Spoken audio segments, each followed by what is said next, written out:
यूं तो चुनावी साल में, चुनावी बेला में नेताओं का पार्टी बदलना, एक पार्टी से दूसरी पार्टी में जाना कोई नई बात नहीं है। लेकिन हां, स्कोर पर निगाह जरूर रहती है।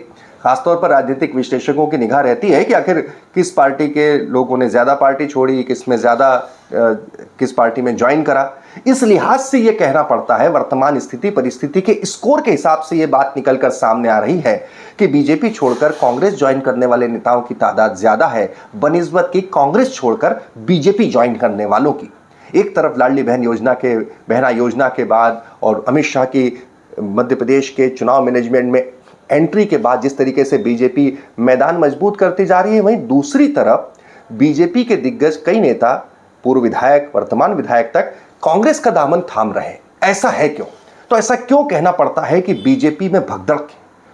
जी हां, दरअसल राजनीति में सब कुछ सकारण होता है, अकारण कुछ नहीं होता। उस स्थिति परिस्थिति में यह जानना बहुत जरूरी है कि इसके पीछे कारण क्या है। ऐसा क्या कांग्रेस में खास हो गया या बीजेपी में ऐसी क्या हो गया कि बीजेपी के दिग्गज नेता, पुराने नेता, जमे हुए नेता कांग्रेस का रुख कर रहे हैं या फिर दामन थाम रहे हैं। जी हां, नमस्कार, मैं हूं भुवनेश सेंगर। इसी बात की हम गहराई के साथ पड़ताल करेंगे और इसके जो भी कारण है वो आप उनकी विवेचना करेंगे। लेकिन उससे पहले एक गुजारिश है, छोटी सी गुजारिश है। विधानसभा चुनाव से जुड़ी हर खबर को जानने के लिए दिल लपेटा को आप तत्काल सब्सक्राइब करें और बेल आइकन को जरूर प्रेस करें।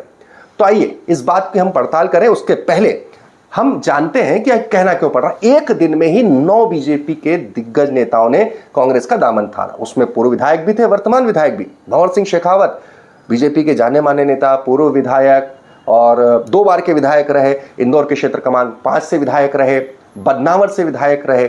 उन्होंने बीजेपी छोड़कर कांग्रेस का दामन थाम लिया। वीरेंद्र रघुवंशी एक दिन पहले कोलारस से बीजेपी के सिटिंग एमएलए, उन्होंने कांग्रेस का दामन थाम लिया। इतना ही नहीं, झांसी से पूर्व सांसद जो है सुजान सिंह बुंदेला के बेटे चंद्रभूषण सिंह बुंदेला और गुड्डू राजा, उन्होंने तो बड़े लाव लश्कर के साथ कांग्रेस ज्वाइन करी। तो वहीं छेदीलाल पांडे कटनी से उन्होंने जो है नेता बीजेपी के, उन्होंने कांग्रेस ज्वाइन की।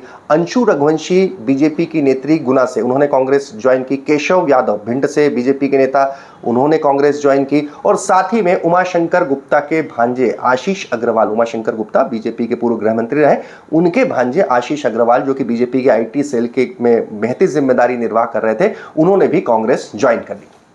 अब आप जब इतनी लिस्ट देखते हैं, और ये केवल ये नहीं है, इसके कुछ दिन पहले हम देखते हैं कि समंदर पटेल जो कि बीजेपी ज्वाइन कर चुके थे, वो वापस कांग्रेस में वापसी करते हैं और कांग्रेस में इस तरह से वापसी कह ले या कांग्रेस ज्वाइन करने का सिलसिला चल रहा है। कुछ लोग कहते हैं कि बीजेपी ने तो अभी ये काम की शुरुआत भी नहीं की, वरना बीजेपी से बेहतर कौन हो सकता है। बहरहाल इसके पीछे वजह क्या है, इसको हम जरा जानने की गहराई से कोशिश करते हैं और सिलसिलेवार तरीके से देखते हैं। नंबर 1 इसमें जो सबसे बड़ा फैक्टर निकलकर सामने आता है वो है सिंधिया फैक्टर। ज्योतिरादित्य सिंधिया आने के बाद में, उनके ज्वाइन करने के बाद, उनके समर्थकों के आने के बाद जो बीजेपी में लोग थे, उन्हें जहां जहां तकलीफ हुई, उन्हें लगा कि हमारी कोई सुनवाई नहीं है, चुनाव का साल है, निकल जाओ तो निकल जाओ, उन्होंने राह पकड़ ली कांग्रेस की। जी हां, नंबर 1 पे जो हमने बात की थी, भंवर सिंह शेखावत उसी सिंधिया फैक्टर के शिकार है। जी हां, वो 2018 में बदनावर से राज्यवर्धन सिंह दत्तीगांव के सामने चुनाव हारते हैं। राज्यवर्धन सिंह दत्तीगांव सिंधिया खेमे के होने के चलते बीजेपी में आ जाते हैं, उपचुनाव जीत जाते हैं। इस बार उनका बीजेपी से टिकट पक्का होता है, तो भंवर सिंह शेखावत को साफ लगता है कि वो इस बार टिकट नहीं पा पाएंगे, तो आखिरकार वो कांग्रेस का रुख कर लेते हैं। और बीजेपी मैंने नहीं छोड़ी है, बीजेपी ने मुझे छोड़ा है। अभी बीजेपी से पूछिए कि शेखावत जी को आपने क्यों छोड़ा है। कांग्रेस ज्वाइन करने की इसलिए एक वजह रही कि अब आने वाले समय में इस देश की सुरक्षा जो है कांग्रेस ही कर सकती है। कोई टिकट विकेट नहीं, टिकट का कोई झगड़ा नहीं है, नहीं मिलेगा टिकट तो काम करेंगे। Line is and now, line समाप्त हो चुकी है, अब कोई गुंजाइश नहीं है। भगदड़ तो मचेगी ना, लोग अनकंफर्टेबल फील करते हैं, लोगों का दम घुट रहा होगा, लोगों की अनदेखी की जा रही है, लोगों का मान सम्मान अगर आप नहीं रखोगे कहीं भी, कांग्रेस में हो चाहे वहाँ हो, अगर आदमी को सम्मान मान से नहीं रखा जाएगा तो सब टूटेगा जाएगा आदमी। सेम स्थिति सिंधिया फैक्टर लागू होती है। वीरेंद्र रघुवंशी जो कि कोलारस से विधायक, वो भी सिंधिया खेमे के मंत्री महेंद्र सिंह सिसोदिया से अदावत के चलते वो बीजेपी से इस्तीफा देते हैं और आखिरकार कांग्रेस का दामन थाम लेते हैं। तो सिंधिया फैक्टर भी एक बड़ा फैक्टर है, खासतौर पर जब बात की जाए कि आखिर क्यों ज्वाइन कर रहे हैं बीजेपी छोड़कर कांग्रेस। बीजेपी के नेता, पुराने नेता, ये उन जगहों पर ज्यादा है जहां पर सिंधिया समर्थक आ चुके हैं और पार्टी पर अपना कब्जा जमा चुके हैं बीजेपी पर, कांग्रेस से आकर। अब दूसरे फैक्टर की हम बात करते हैं, बहुत दिलचस्प है। तीन फैक्टर हैं इसके, तीनों बिल्कुल गौर से सुनिएगा, आपको सियासत में चल क्या रहा है ना समझ में आ जाएगा। दूसरा फैक्टर है बीजेपी की एक अघोषित सी नीति इस तरह नजर आ रही है कि आओ तो वेलकम हो इसकी गारंटी नहीं, जाओ तो भीड़ कम। कोई मनाने को ही तैयार नहीं है। बड़ा अजीब स्थिति है। चुनावी साल में अपने नेताओं को, पार्टी के वरिष्ठ नेताओं को कोशिश की जाती है, मान मनोबल की जाती है, भरोसे दिए जाते हैं, आश्वासन दिया जाता है, लेकिन इस बार लगता है कि बीजेपी ने इस रिवाज को खत्म सा कर दिया है। या यूं कहें कि बीजेपी के जिन नेताओं के ऊपर जिम्मेदारी होती है, नैसर्गिक जिम्मेदारी होती है सब करने की, क्योंकि उनकी बात को माना जाएगा, फ्रंट लाइन के जो नेता हैं वो अब की बार इस मसले पर, हिंदी में एक शब्द है, किंग कर्तव्य विमूढ़ से बैठे हैं। मानो उनके सामने एकदम दृष्टा भाव से देख रहे हैं, ये पार्टी में नाराज है, ये जा सकता है, ये जाने वाला है, ये चला गया, हमें इसके ऊपर कुछ नहीं करना है। उन नेताओं में जरा आप सोचिए, स्वाभाविक तौर पर प्रदेश अध्यक्ष वी डी शर्मा जिम्मेदारी है, मुख्यमंत्री शिवराज सिंह चौहान नैसर्गिक जिम्मेदारी है। इसी बात को निभाने के लिए माने जाते हैं, जाने जाते हैं मैनेजमेंट कमेटी के हेड केंद्रीय मंत्री नरेंद्र सिंह तोमर, और इसी बात के उस्ताद भी माने जाते हैं मानने के लिए, क्योंकि नेता इनकी बात मानते हैं, बीजेपी के राष्ट्रीय महासचिव कैलाश विजयवर्गीय। लेकिन आप जरा सोचिए कि जिस तरीके से बीजेपी में पूर्व मुख्यमंत्री कैलाश जोशी के बेटे दीपक जोशी ने बीजेपी छोड़ी, उन्होंने भी पहले संकेत दिए थे, कुछ संकेत दिए कि बीजेपी मेरी सुनवाई नहीं है, मैं छोड़ सकता हूं। आखिरकार वो इस टीस के साथ मनमसोस कर गए कि कोई उन्हें मनाने तक नहीं आया, कोई ने उनसे संवाद तक नहीं किया। तब भी ये बात उठी थी कि शायद मनाते तो मान जाते, रोके जा सकते थे, और ये सिलसिला सचल पड़ा है। भंवर सिंह शेखावत एकदम से नहीं चले गए, इसके पहले उन्होंने दसियों बार इस तरह के संकेत दिए कि वो कांग्रेस में जा सकते हैं, बीजेपी के आला कमान से नाराज हैं, असंतुष्ट हैं, खफा हैं। लेकिन उसके बावजूद जब उन्हें कोई मनाने नहीं आया तो उन्होंने सोचा कि इतनी गजब बेइज्जती है, इससे अच्छा तो मैं चले ही जाता हूं। कोई मान मनोबल तक को तैयार नहीं, कोई बात करने तक को तैयार नहीं, कोई आश्वासन देने तक को तैयार नहीं, कोई भरोसा तक नहीं दे रहा कि चलो टिकट ना सही, अगली बार सरकार आएगी तो तुम्हें, आप इतने सीनियर लीडर हो, कुछ तो कर देंगे, कम से कम चुनावी साल में पार्टी मत छोड़िए। यही स्थिति वीरेंद्र रघुवंशी की है। जब उन्होंने पार्टी छोड़ी तो उन्होंने पत्रकारों से बातचीत में साफ कहा कि वो एक दो नहीं, पिछले 6 महीने से मुख्यमंत्री के सामने अपनी स्थिति स्पष्ट कर रहे थे कि उनकी सुनवाई नहीं हो रही, न संगठन में हो रही है, न सरकार में हो रही है। लेकिन उसके बावजूद भी सिटिंग एमएलए को भी जाने से रोकने की कोई जद्दोजहद नहीं थी, कोई संवाद नहीं था, कोई प्लेटफॉर्म नहीं था। न जाने ऐसा क्यों हो रहा है। इसके पीछे कुछ जानकार वजह ये बताते हैं कि अव्वल तो मुख्यमंत्री की घोषणा को लेकर बीजेपी अभी स्पष्ट नहीं है।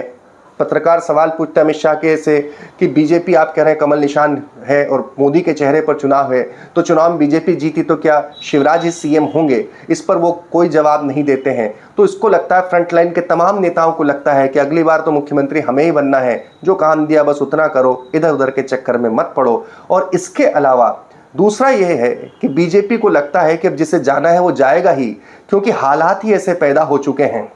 सिंधिया समर्थकों के आने के बाद हालात ऐसे हैं कि अब समझाने को, आश्वासन देने को, भरोसा जताने को हमारे पास कुछ खास है नहीं। इसलिए कोई चक्कर में पड़ना नहीं चाहता कि मनाए कौन, मान मनोबल करे कौन।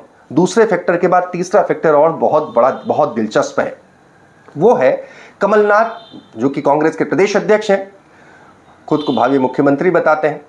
कमलनाथ जो हैं, उनके पास वो एक पॉलिसी को लेकर चल रहे हैं, और वो जो पॉलिसी है वो है कि बीजेपी से आओ, कांग्रेस का टिकट पाओ। कई कांग्रेस के जो पुराने लोग हैं या वर्तमान में कांग्रेस में हैं, उनके मन में यही टीस है, उनके मन में यही इसी बात को लेकर वो कुढ़ रहे हैं कि आखिर हम जब जाते हैं कमलनाथ जी के पास तो सर्वे की बात होती है, लेकिन बीजेपी से जो आ रहे हैं अपना टिकट कंफर्म करके आ रहे हैं। हमारे तो यहाँ पर, हमें तो आरएसी का भी मिलने से रहा, वेटिंग लिस्ट है, और वेटिंग लिस्ट कितनी लंबी है ये भी बताने को तैयार नहीं। सर्वे की बात होती है, रवाना कर दिया जाता है। बीजेपी से जो आता है स्वागत होता है, टिकट पा जाता है। विश्वास न हो तो आप देख लीजिए, जिन्हें लाया गया है, टिकट का भरोसा भी दिलाया गया है। भंवर सिंह शेखावत बदनावर से कांग्रेस के उम्मीदवार होंगे, ये बात भी कही गई है। वीरेंद्र रघुवंशी जो कि कोलारस से बीजेपी के विधायक थे, अब की बार शिवपुरी से कांग्रेस के टिकट पर लड़ने की पूरी तैयारी है। यशोधरा सिंधिया के सामने लड़ेंगे। जिन चंद्रभूषण सिंह बुंदेला उर्फ गुड्डू राजा को ज्वाइन कराया गया है, वो उरई सीट से भूपेंद्र सिंह, बीजेपी के मंत्री भूपेंद्र सिंह के सामने सागर जिले की सीट से वो चुनाव मैदान में होंगे। समंदर पटेल को कांग्रेस में लाया जाता है तो उन्हें जावत से कांग्रेस के टिकट पर लड़ने का पूरा भरोसा दिया जाता है। ये स्थिति इस तरह पहुंच चुकी है कि भंवर सिंह शेखावत, देख सकते हैं आप तस्वीरों में, भंवर सिंह शेखावत ने जब बीजेपी से कांग्रेस में आने की सुगबुगाहटी थी, तभी बदनावर में पोस्टर लग गए थे कि इन्हें कांग्रेस का टिकट नहीं दिया जाए। इस तरह की बातें सड़कों तक, दीवारों तक, इश्तेहारों तक नजर आने लगी थी। तो ये आप तो 3 फैक्टर बताए, number 1 Scindia factor, number 2 BJP में अब मान मनोबल का रिवाज नहीं रहा। तो ये तीन फैक्टर साफ तौर पर अभी तक सामने आते हैं। 3 फैक्टर साफ तौर पर अभी तक सामने आते हैं। बीजेपी सबसे पहले सिंधिया फैक्टर, दूसरा बीजेपी में मान मनोबल का रिवाज नहीं रहा, और तीसरा कमलनाथ की लुभावनी स्कीम जिसमें कि बीजेपी से आओ टिकट पाओ। यही कारण है कि जो स्कोर है चुनावी साल में, चुनावी बेला में, जो नेताओं के ज्वाइन करने का स्कोर है, उसमें कांग्रेस जरूर गेन कर रही है। देखने की बात होगी कि इसका जो चुनाव है उस पर कितना असर होगा। और दूसरी सबसे बड़ी बात है, इन चुनाव पर दल बदल करने वाले नेताओं को जनता कितना स्वीकार कर पाती है, देखने की बात होगी।